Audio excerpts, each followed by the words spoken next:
Well, before I get started, I want to congratulate Fletcher Cox. Go Eagles. We got a Mississippi State man in the Super Bowl. That's pretty cool.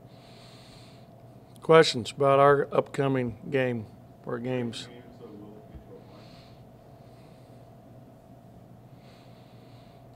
Hey Ben, what have you noticed about Kentucky this year that's different about them? Different from when? Well, it just seems like they have not had the same success as we're accustomed to seeing them have this year. I tell you what, they're pretty good. I mean, they're long. I mean, the biggest difference is, previous years they've had, smaller guards. I mean, you look at them right now, they're playing huge length. I mean, when you look at, Alexander, he's their point guard, he's 6'6". So they're playing a lot more zone. They're younger than they've ever been. This is the youngest team he's ever had. Which, he's super young every year because of the turnover, because so many of them come and go pro. But this is probably the youngest team that he's had, ever there, which is saying something.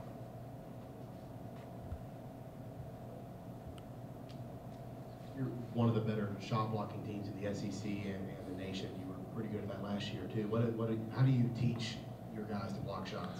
Really, it was Eric a year ago that was blocking all the shots. I mean, Schneider had 8 on the entire season, so it was Eric that had more of them. Now playing less at the 5 and more at the 4, he doesn't get quite as many. But between he and Abdul, those guys are blocking a lot of shots, and those are really the two guys. And we get our guards once in a while get involved because we're trying to contest every shot to the level of the release.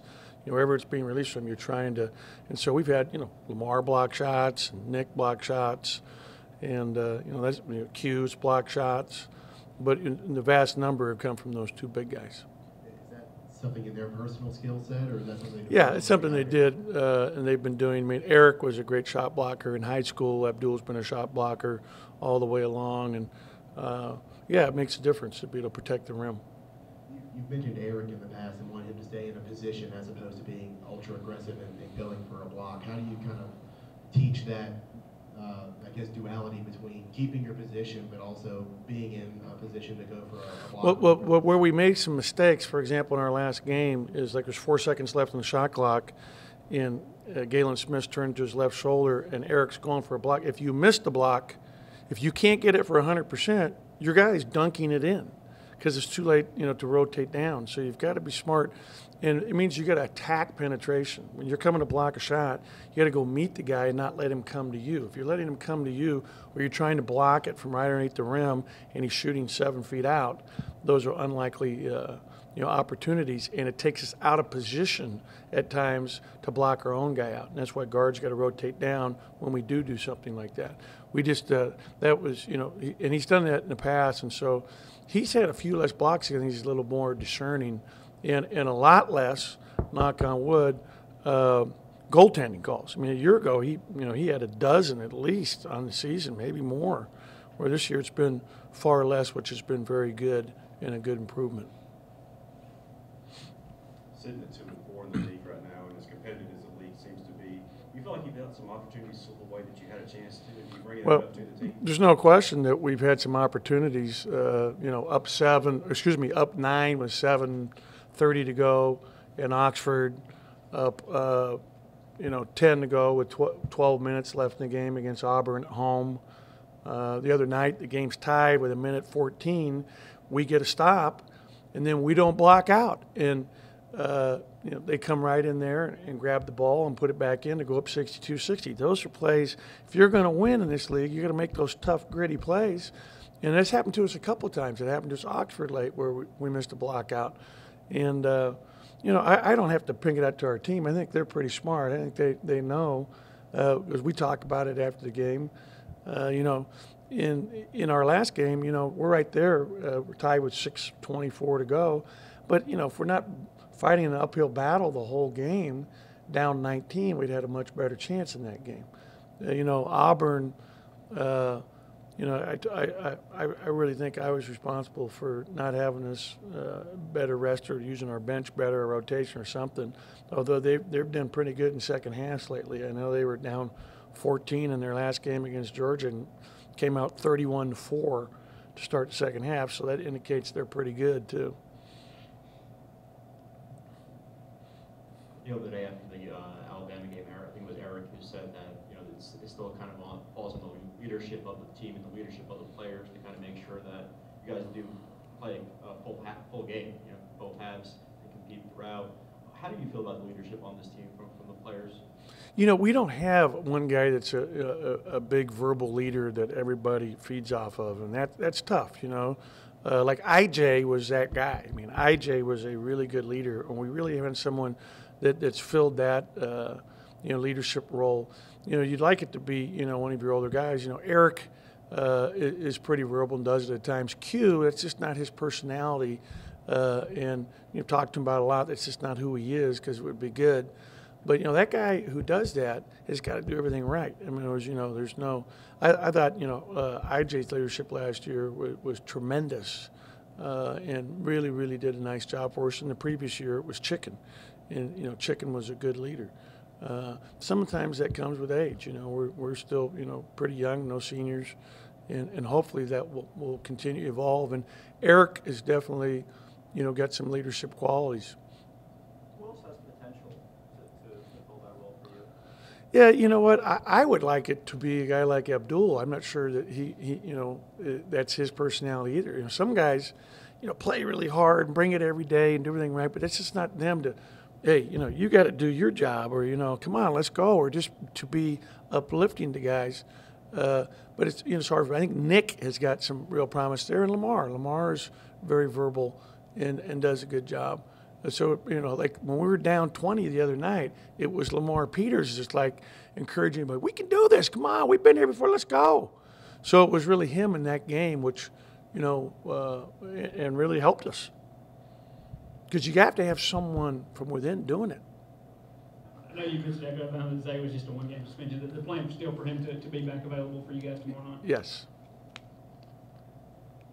They're still looking for a road win. How tall a task is that to try to do that at Rupp? It's been a very successful home court for Kentucky over the years. I was looking last time we won there as a program was in 2009. And, but we can win anywhere. We just got to go up and play 40 minutes and have that mindset. I thought, when you look at our group there, the last 15 minutes, last 20 minutes, the last second half of the game the other day, we played with great fire and spirit and conviction. And we got to play like that from the get-go. Tomorrow. You mentioned Eric's been better about beating the ball halfway and not getting goaltending fouls and personal foul calls. Abdul's racked up a lot of fouls in his last 5 or 6 games. Do you think that's why? I don't think he's blocking a shot. Now, the other night, for example, it's him still getting comfortable with the rules. Like, this is the first time in his life where when you're inside the restricted area, you couldn't take a charge. And that's new because it's college. And if you jump and leave your feet, it's not a foul. Like the other night, he was in the right position, right between the guy. All he had to do was just jump, and it wouldn't have been a foul. Because he didn't leave his feet, it's automatic. We're going to give him the foul. So it's being able to understand that and make that a part of your game in real time with guys coming in and say, I got to jump. The other day we did a drill in practice where they just had to work on that. We did it with all 4 of our bigs need to probably continue to do that so to just get the habit of it. And be more aggressive with it. I mean, you're seeing a lot of guys in our league that are super aggressive, jumping up, like they're a human wall, and as long as they're going up and down, it's a legal play. So you think it is possible for him to block shots at the rate he's blocking them and not commit as many? Yeah, I mean, his fouls have been, he had the one I'm talking about, but he had it, on a moving screen, which was a moving screen. He had it diving for the ball, which was, an iffy call, his 3rd foul. Yeah, and he's just got to, but he has been. I mean, my greatest surprise was he wasn't in foul trouble earlier in the season because that's what we felt like would be a problem for him, being so aggressive. But, his opportunity here is to continue to grow, and you'll get a chance to ask him about it. Going back to the topic that I asked you about earlier, are there guys on the team who kind of help send your message or put your message across? In terms of leadership? Mm-hmm. Yeah, I mean, I think our guys have been good. I mean, I really do. I mean, I think that And you know, like Tyson's a coach's son, but he's not like the outgoing, come on, let's go. And I would love for the coach's son to be more like that because, you know, his dad's a coach. I mean, he's been around it his whole life. But sometimes it's just kind of who you are. I mean, you know, and that's why, you know, the guys, you know, like Nick is good. I mean, in terms of being leadership, I think Nick really is a great teammate. What I love about him, he gets excited for everybody else when they're doing well and doing good plays. It's not about him, it's about the team. And that's the kind of guy you need to be that point guy in terms of being a leader. What about the guys you have coming in from the signing class? Yeah, well, I mean, like, I can say this, you know, in terms of leadership in that respect, Robert Woodard will be a very good leader because he leads by example on how hard he plays and how focused in he is.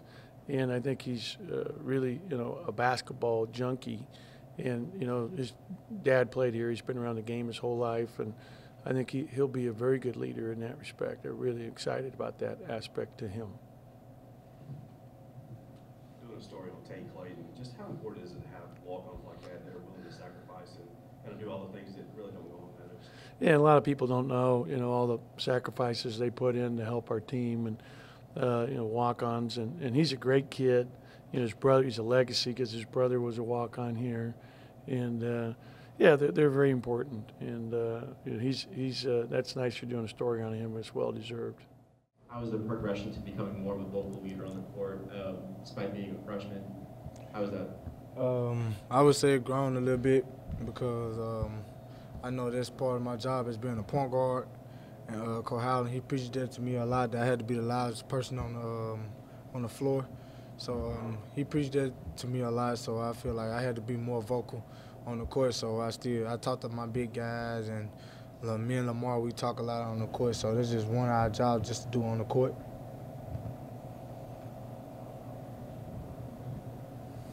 There was a point in the game against Alabama where I think you had missed the layup or couldn't handle a pass from Quindary, but up the court you had ran into Lamar Peters. What did he say to you at half court at that point in the game? He told me, don't just let that frustrate me. He said, you know, that's a layup that I could make, but, you know, I didn't expect the pass, so he just told me, don't let that frustrate me. Especially at that point in the game, we just needed to try to get the win, but he just tried to hold me up at that point, and that's what I needed. And that's what that was good for him to be an upperclassman to help me out like that. Think of y'all's 4 SEC losses. You probably could have won 3 of them, and if not all 4. Is there any one or two things that you guys look at, looking back, and like, this is what we've got to really work on to be able to close these games out? I would say one thing, we got to play with more energy in the second half and the first half. I would say the first half versus Alabama and the second half on the other two. I feel like that's some of the things we need to do, start being focused more on energy. Like, so Tuesday we're going to try to focus a lot on our energy in the beginning of the game because, you know, we're going to be a very hostile crowd. So we're going to try to create our own energy tomorrow. So that's one thing we're going to try to do. What have you learned about playing on the road in this league? I learned it's very tough. I mean, I know a lot of teams play out their crowd, so I know, like, on the road it's hard to call plays and things like that and just stay focused. So I'm starting to learn how to stay focused on the road, and all the things the fans say, just put that to the side. So those are some of the things me just as a freshman learned to do on the road. I mean, it seems like every road game has gone down in a different way in the final minutes. Is there anything you can take from how to close a game in the last minute when one thing isn't coming up repeatedly? I would say I should be focused more on defense, more of those 3 minutes, like closing the games out, and just being more smart on offense, and just get a better shot for our shooters and scores. So that's one of the things I'm focused on going into this next game. Last 5 or 6 games, you've committed more fouls than you had in the first half of the year. Is that something that you and Coach have been talking about recently? Yeah, he's talked to me every day before practice, after practices. You know, we want you in the game. We want you to stay out of foul trouble. So most of the calls, I feel like they're very unfortunate calls, but I try my best not to be in foul trouble. But apparently, me and the refs are not kind of in the same direction. So, but I try. I'm working on staying out of foul trouble. It just feels like, as the biggest guy on the floor, you always get the call that always against you. You know, you can't. It's almost like you're being restricted to not playing so hard as you do in practice. But I guess I just got to find a way to stay out of foul trouble. You've been blocking shots at a high rate this year. What can you do to keep blocking shots at that level and not be in foul trouble? Well, the refs say they have this call now where you have to, if you are in the restricted area, if it's not your man, you have to jump up straight with both hands up. So I guess I have to do also a better job of being able to leave my feet when it's another defender, because I'm not used to just jumping every time, because I've been taught to stand up straight every time just to stay out of foul trouble. But now it's the other way around where you have to jump just because it's somebody else's man. So.